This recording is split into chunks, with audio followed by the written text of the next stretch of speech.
This is, believe it or not, this is the other one.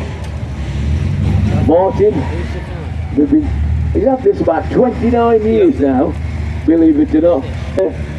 Yeah, right, sweetheart. Yeah. You still like coming to these shows here? Oh, my missus driving up the wall. Oh, not another one. No. We know where we going now.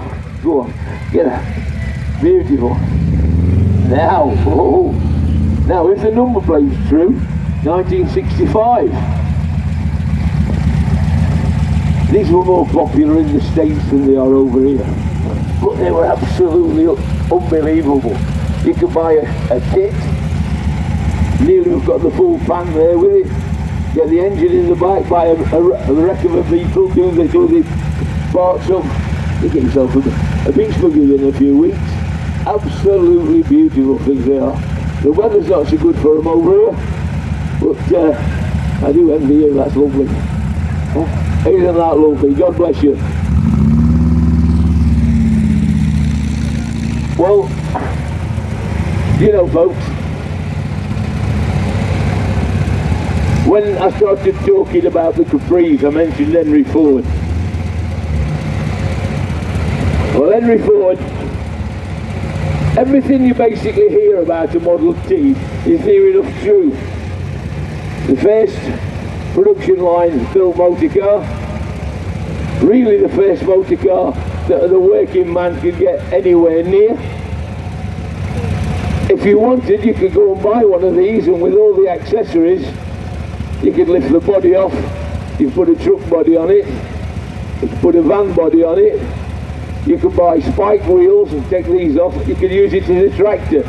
You can do absolutely everything with these, and the sad thing today is, it'll still about do 35, 40, something like that, nice and steady, and still do anything your modern car will do. Okay, a lot of the luxuries are missing. But I'll tell you one thing, if you go more than 150 miles without a charge, I'll tell you that. It's absolutely beautiful. In this country, we built over 250,000 of these in Trafford Park in Manchester. Sorry? 15. In America, believe it or not, they didn't always have the steering wheel on the wrong side. Up until about 1912, 1913, each state and each motor car slowly started to change over. And a lot of that was because they were exporting lots and lots of vehicles into Europe for the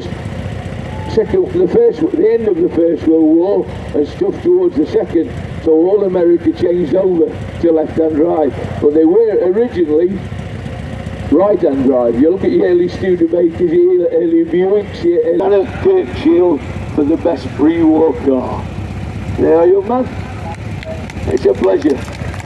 It's a pleasure. You deserve it. Lovely, lovely car.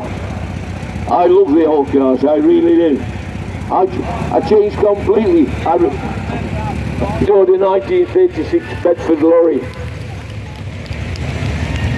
with open wings and big headlights, and it just changed my attitude to cars and lorries altogether.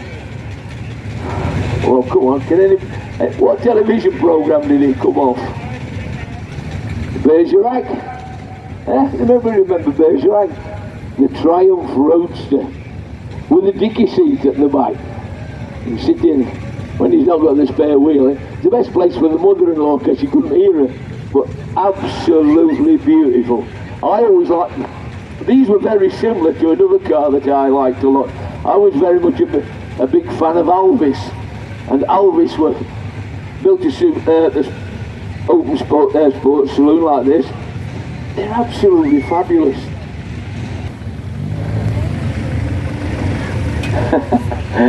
Oh, believe it or not, I saw this car at Elverston Park at Derby last year, a few weeks ago, and it was a bit sick to say the least.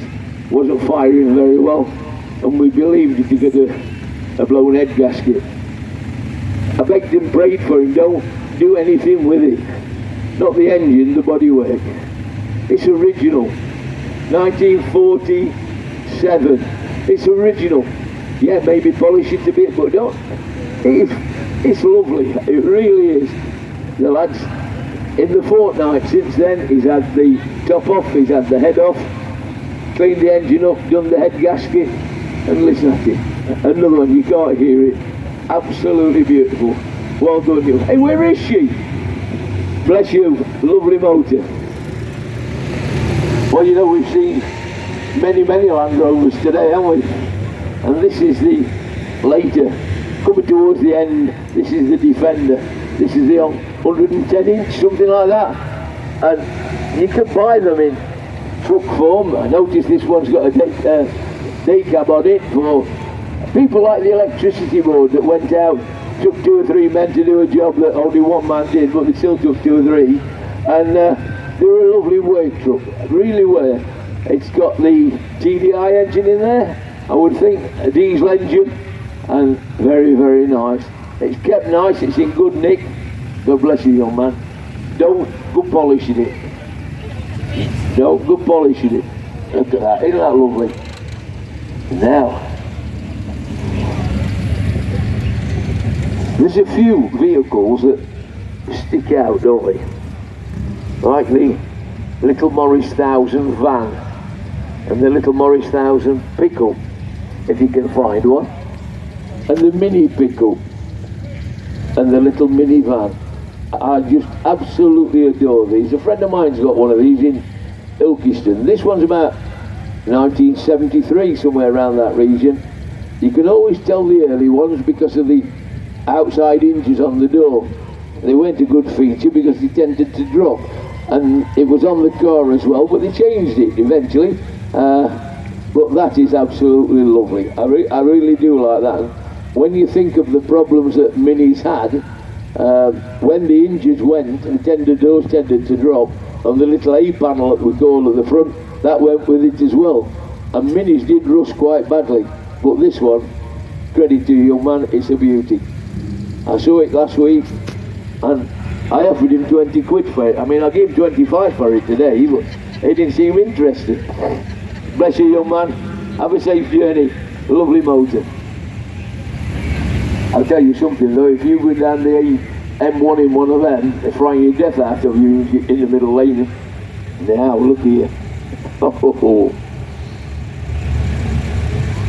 You know, I never forget this. Well, I lived in Scotland for a long time. And a friend of mine says, come on, we're going up to the Glasgow Motor Show. I said, right, look, Glasgow Motor Show. And we went in there, and it was at the time of the Vauxhall Cavalier soft top. I don't know if you remember that. And we went on to this particular motor car stand, and there were the semi-clad women all over it. There were this, that and the other, and it absolutely, yeah, not my sort of thing. And I'm looking around it, and this bloke came up to me, Porsche salesman, he says, can I interest you in a Porsche, sir? I said, I've got one. You've got one? I said, yeah. So what's it like? I says, 2 doors, glass roof.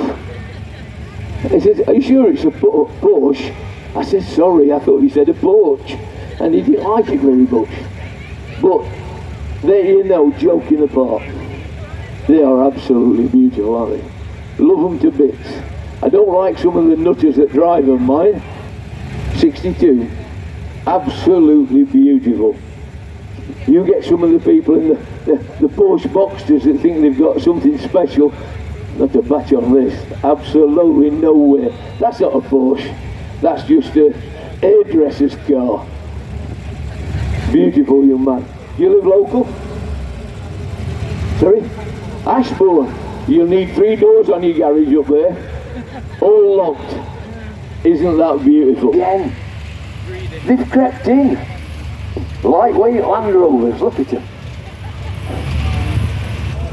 But they were wonderful. Built for the army, a lot of them. 4-wheel drive, go anywhere, do anything. Built in 72, 73, somewhere in that region. 68, a bit earlier still.